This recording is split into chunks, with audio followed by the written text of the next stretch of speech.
Welcome into the Sports Memo Betting Podcast, February 7th. It's Thursday. We got Andrew McGinnis on. We're talking NHL, few games on tonight's card, plus an NBA game at the finish. Andrew, welcome to the podcast. How are you today? Doing really good, Drew. Always a pleasure, and looking forward to breaking down some games. So let's get going here. How are you? How's life in Costa Rica? I know you're traveling, enjoying your life in the hot weather. How are you doing? Hey, McGinnis, I mean, I don't know if I'd use the word traveling. You know, there's nothing really locking me down in any spot in this world. So for right now, it's a bread and breakfast in Escazú, Costa Rica. And, just trying to beat the college basketball markets as much as possible. I know you're doing a pretty good job in the NHL and NBA markets. And last night you had a big play. Looked really good. I think it was the right side there, McGinnis. But just at the end, anybody that knows sports betting knows didn't go your way, man. Sorry to hear that. It's a tough one for sure. Of course, it was a 5% play on the website, and I had the over in the Rockets and Kings game. 233.5 is what it came out at, and the Rockets scored 76 points, Drew, in the first half. I just didn't really expect it to be as much of a blowout as it was, and sometimes, as we all know, when games turn to really lopsided victories, the total can really drop in the second half, and that's exactly what happened. A couple of missed plays in the last 2 or 3 minutes, and of course the scoring dropped. But definitely don't regret that play, and I'm still doing excellent on the NBA season, 70% with sides and 60% overall. So kind of that 1-2 punch now brought NBA into my kind of toolbox here, so I got the NHL and NBA going right now. Yeah, man, and keep that up. If you can beat two sports at one time, that's a good thing. And when you start to get more than two sports, that's where it gets weird. But I think with two sports, you're doing just great. So keep it up, man. And we got game number 29:30 to start us off in the NHL. Looks like East Coast start here, 7:05. And the Devils are home underdogs, seeing minus 130. That's the Islanders laying on the road. 5.5 the total, McGinnis.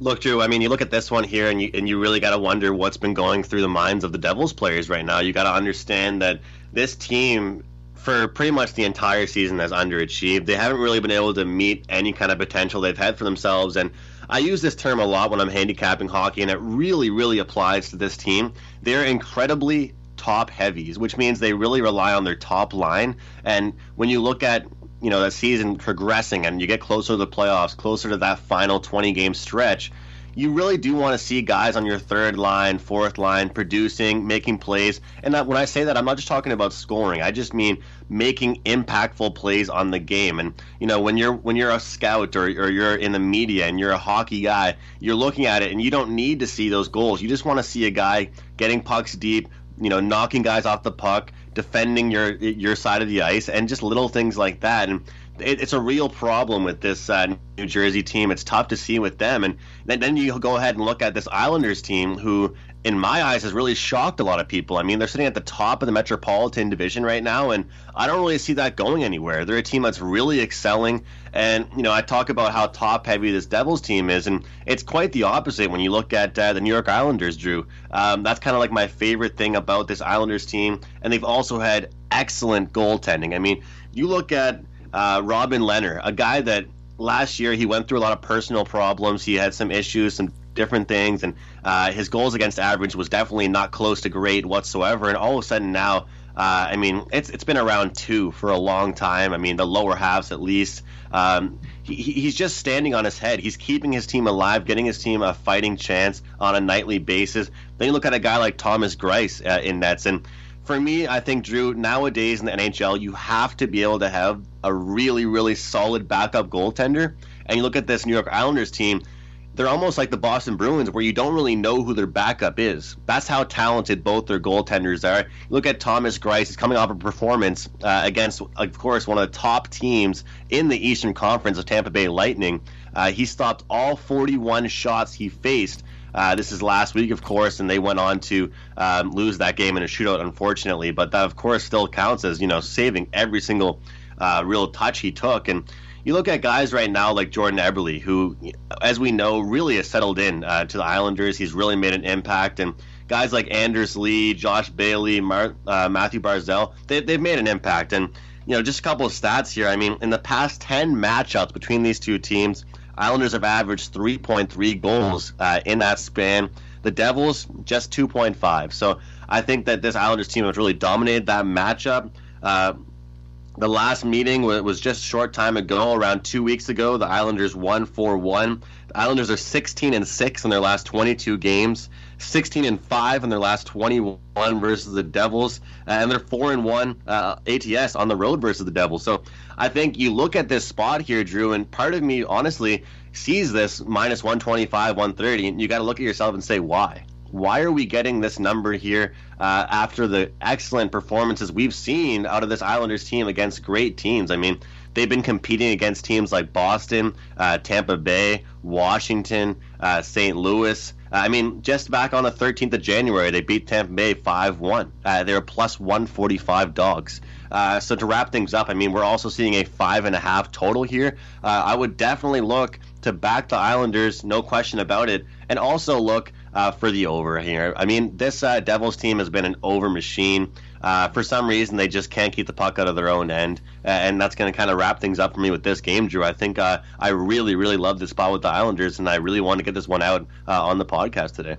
All right, McGinnis, we'll get a couple more NHL plays or games to go over, and then an NBA game to finish it off. But do want to remind everybody, it is Throwback Thursday at sportsmemo.com, meaning every play on the board is discounted to just $12 for Throwback Thursday, no matter the designation of the play. McGinnis has an NHL underdog playmaker up. That's normally $20, discounted to just $12 for Throwback Thursday. I got a college basketball total up on ESPN tonight, a watch and win opportunity. That's discounted to also $12. A bunch of plays up on the board. Andrew's NHL underdog playmaker there for the taking. We got 33-34 up next. McGinnis, Carolina at Buffalo, minus 112. That's Carolina laying on the road, seeing 6 as a total. Yeah, Carolina, another great example here, Drew, that we've really seen kind of the 1-2 punch with the goaltending here with McElhinney and Mrazek. And again, as everyone will start to hear my voice more on the Sports Memo podcast, they'll realize that how important it is to have that great backup. I'm not really a fan of teams that can have a backup to just go in and give the starter a break and really kind of just lose it for their team. I think that both these goaltenders give their team a fighting chance, and we're going to see that again tonight when McElhinney gets the nod. The odds we're being provided right now for this game, again, are quite confusing for me, Drew, because the Buffalo Sabres have looked god-awful. They've looked absolutely horrendous. They were on a huge win streak before the All-Star break. They looked outstanding. And now this Buffalo team has really dropped off. I mean, they've been losing the teams they certainly shouldn't be losing to. Meanwhile, Carolina just came fresh off a victory, 4-0 victory versus the aforementioned Pittsburgh Penguins. So I think you look at Buffalo right now, they're losing to teams like Dallas, like Chicago, like Vancouver, teams that they shouldn't be losing to. I mean, they even lost to the Oilers 7-2. That's kind of a disgrace in my eyes. And of course, the last meeting between these two teams, Carolina took the victory 4-3. I look at this matchup here, and I think that it's an easy pick for me, simply as I like to take the struggling team and just look at them and say, how are they improving each game? What have they really done to get better? And the fact is, it's Buffalo's defense that's really holding them back, because you like to use, I know you do some baseball stuff as well, Drew. You like to use the term run support in baseball. Well, you got to talk about goal support here for Buffalo, because any game that their goaltenders really do well for them, they can't get that goal support. And then any game that they actually absolutely, light up the score sheet with 4 or 5 goals, their goaltender hangs them out to dry, and they allow 5 or 6 themselves. So for me, Carolina is trending in a far better direction right now. Buffalo has lost 5 straight games when playing Carolina. The best way to go in this one is taking the Hurricanes on the money line. All right, McGinnis. Well, last NHL game up for the pod, 39-40, Anaheim at Ottawa. Total of 6. Looks like Ottawa minus 110 to minus 115 home favorites. Well, here's the thing about this game here, Drew, is that first of all, the Ottawa Senators, in my eyes, really are they're underdogs, and not just underdogs too often. They're underdogs at ridiculous prices too often. I mean, this is a team that can flat out score.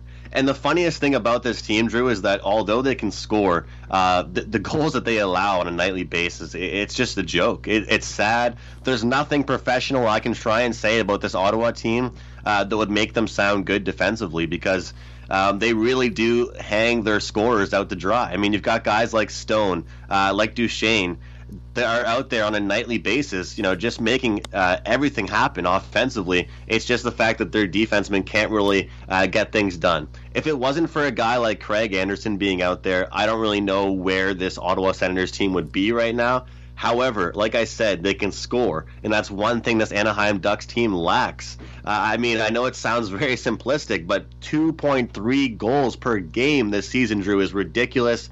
This Ducks team has not been prepared.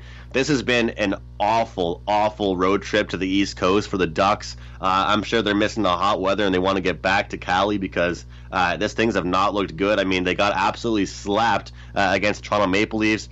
Then they head to Montreal, and Montreal, of course, took them down pretty heavy as well. And now they go to Ottawa, and a lot of people might think, okay, maybe this is the one the Ducks get. Maybe this is the one that they can kind of get together here. But again, like I mentioned, Ottawa averaging around 3.1 goals per game, Anaheim 2.3, and you just look at what they've been able to do over their past several games. I mean, 2-10 straight up in their last 12. It's hard to see. They've lost 5 straight games now. You got a guy like Getzlaf that can't perform for you. You got guys like Kessler that haven't scored in 21 games. This is a guy, Drew Kessler, down there on their fourth line, supposed to be one of their best players, and he's certainly fallen off. He still has several years left on his contract.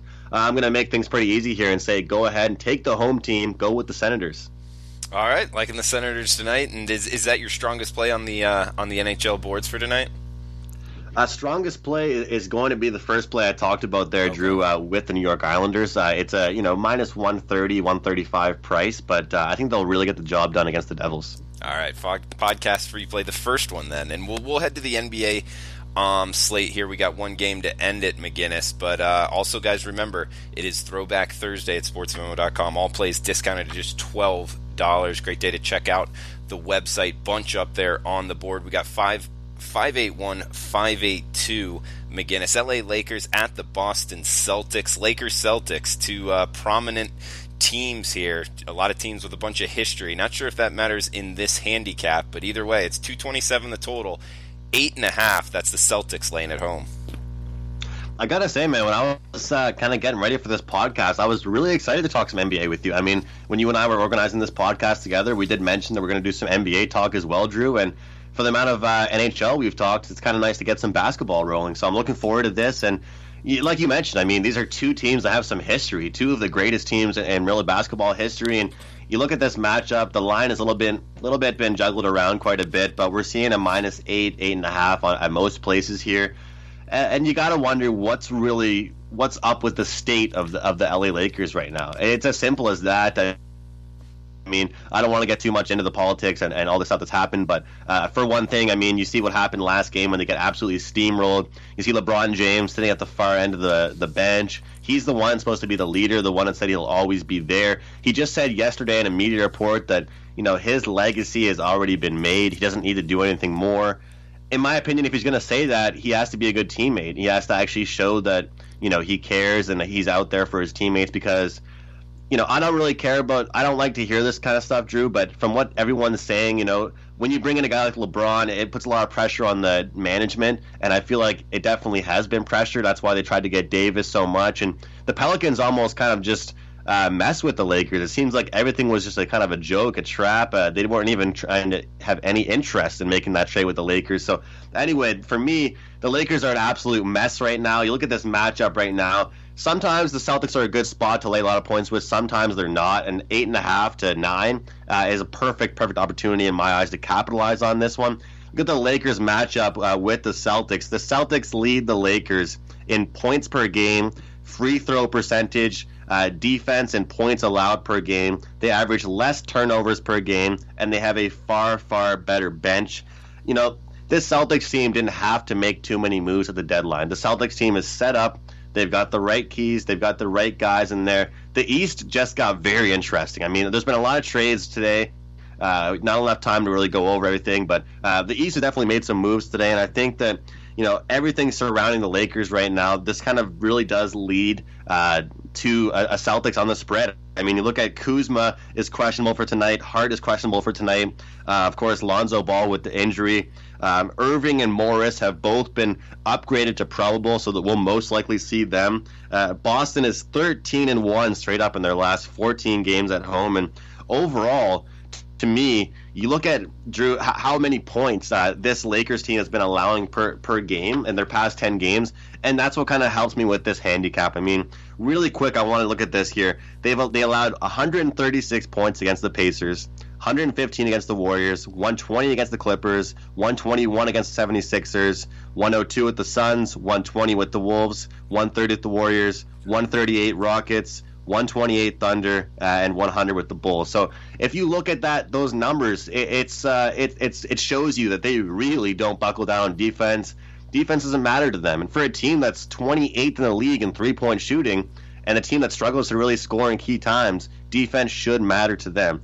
Overall, I got to look with the Celtics here. 8.5 is not too big of a number for me to lay with this Boston team right now at home, a place where they usually dominate. I love the Celtics here, and I think that they'll get the job done, winning by more than double digits. I say this is a 12 to 15 point victory here tonight. So that wraps things up for me with my plays. All right, McGinnis, great stuff as always. Has been great in the NBA. Knows his NHL as good as anyone. Check out his homepage at sportsmemo.com. He's got his NHL Underdog Playmaker up for tonight, going off in just a couple hours.